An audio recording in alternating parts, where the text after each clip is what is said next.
अस्सलाम वालेकुम स्टूडेंट्स।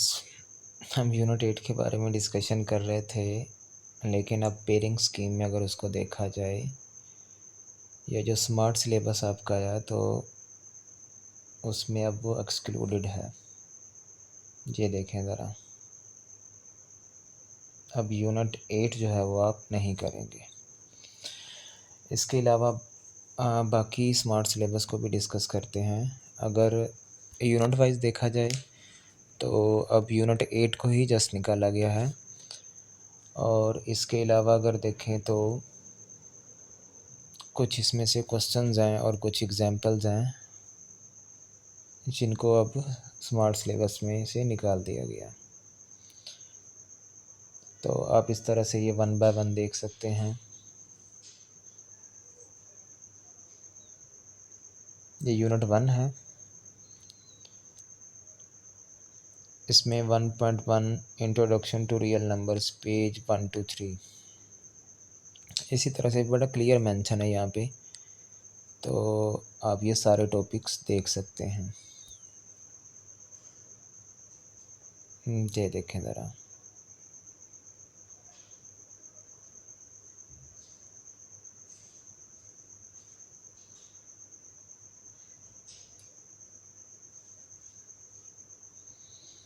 अब ये नेक्स्ट पेज भी देख लें ज़रा।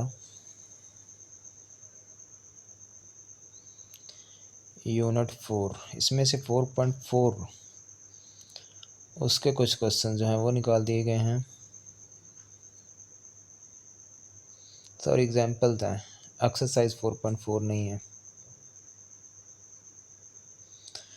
लेकिन चूँकि आप पहले ही पढ़ ही चुके हैं तो चलें, आपकी प्रैक्टिस है इस हवाले से।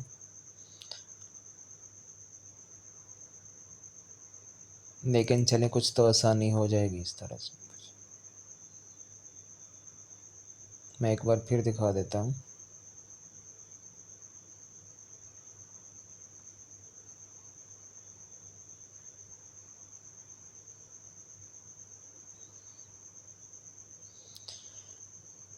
और यूनिट 8 ये कंप्लीट एक्सक्लूडेड है।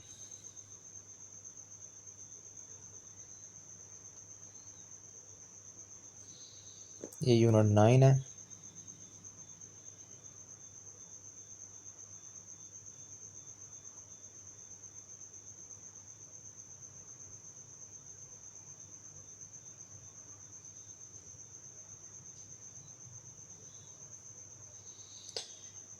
Unit 9 to unit 13।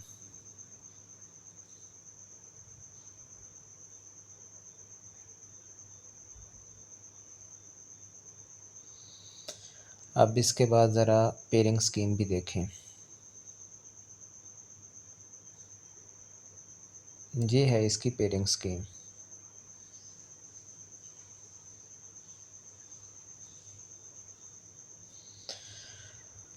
यूनिट 1, 2, 5, 7, 9, 10, 11 और 12, इनमें से एक एक MCQs पूछा जाएगा।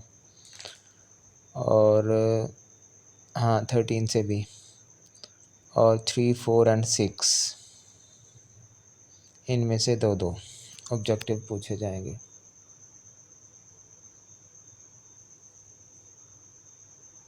जहाँ आप देख सकते हैं। इसके बाद होंगे शॉर्ट क्वेश्चंस। ये शॉर्ट क्वेश्चंस होंगे, ये भी बड़े क्लियर मेंशन है। इसमें चैप्टर्स मेंशन है। Students are required to attempt any 6, कोई से 6 क्वेश्चंस आप इसमें से अटैम्प्ट करेंगे। यहाँ पे देखें अब ज़रा, 2 short questions will be selected from chapter 1, 2, 3 and 4, और 1 क्वेश्चन जो होगा वो चैप्टर 5 से होगा। इसी तरह से यूनिट क्वेश्चन नंबर 3 है, इसको भी आप देख सकते हैं, और यूनिट 4 को भी देख सकते हैं।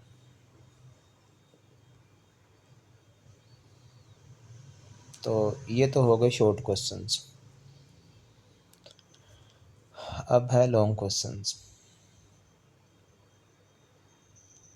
पहले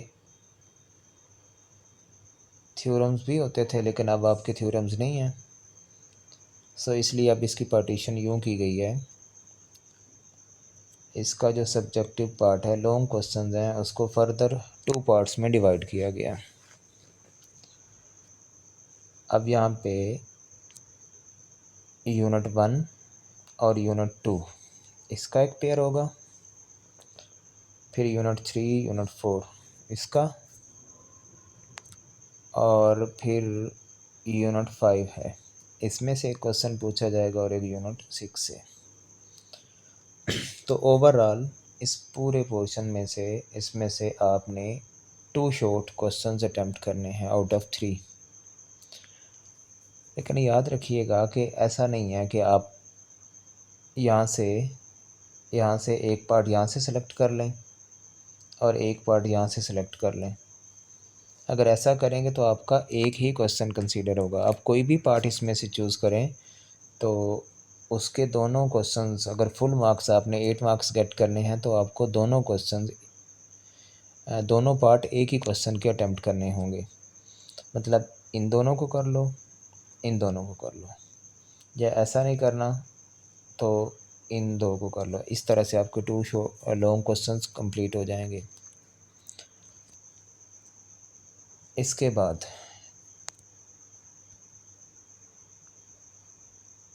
अब इसका एक और लॉन्ग क्वेश्चन के पार्ट है। यहाँ पे ये 2 लॉन्ग क्वेश्चंस हैं, इनमें से कोई सा एक आप अटेम्प्ट कर सकते हैं।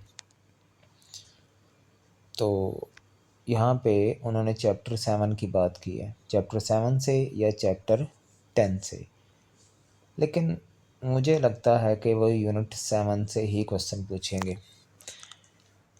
स्लोप या ग्रेडियंट जो है उसका कोई क्वेश्चन वो पूछ सकते हैं। चैप्टर 10 भी, क्योंकि यहाँ पे उन्होंने पेयरिंग स्कीम में दिया है, तो इसको भी आप कर लीजिएगा, लेकिन ज़्यादा चांस मुझे यूनिट 7 के ही लग रहे हैं।